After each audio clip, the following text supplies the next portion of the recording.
بكرهها لسلفتي، ما بطيق الأرض اللي بتمشي عليها، بتغار مني كتير. بسمع هالحكي من بعض الصبايا. ليش الكذب؟ أنا كمان ما كنت أتفق مع سلفتي، وكنا نتخانق على أتفه الأسباب. أستخدم فاونديشن سكين لود من بيبي كريم، ما قرب يخلص من عندي. بصراحة كنا نغار من بعض، مع إنه اثنيناتنا حلوين.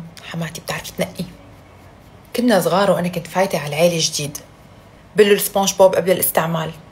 شايفين لمعة الفاونديشن ما أحلاها؟ أنا بستخدم رقم 124. طبيعي أول فترة يصير في غيرة، بالذات إذا كنتي أنتي العروس الجديدة أو العكس.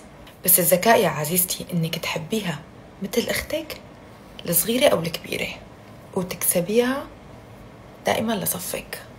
لأن السلايف هن اللي بيحبوا بالأخوة ببعض، وهن اللي بيفرقون عن بعض. أكيد مو كل أصابيعك مثل بعضها، وفي سلايف عقارب، بس بنت الأصل وقت الشدة بتبان، وقت الفرح، وقت الحزن. هون بتعرفوا بعض أكتر ورح تتعلقوا ببعض أكتر. أما إذا بده يضل عينك بحياتها، شو لبست، مين رفقاتها، وين راحت، وين إجت، رح تتعبي كتير، رح يجعك راسك. إذا كنتي بتتمني للخير فهي أكيد رح تتمنى لك الخير، وبتصيروا رفقة وعين الله عليكم. حاولي تفهميها. بجوز هي مفكرتي غيرانة منها، بجوز انتي فكرتيها غيرانة منك. هو سوء تفاهم يمكن، مو أكتر. بس كل واحد عينه بصحنه.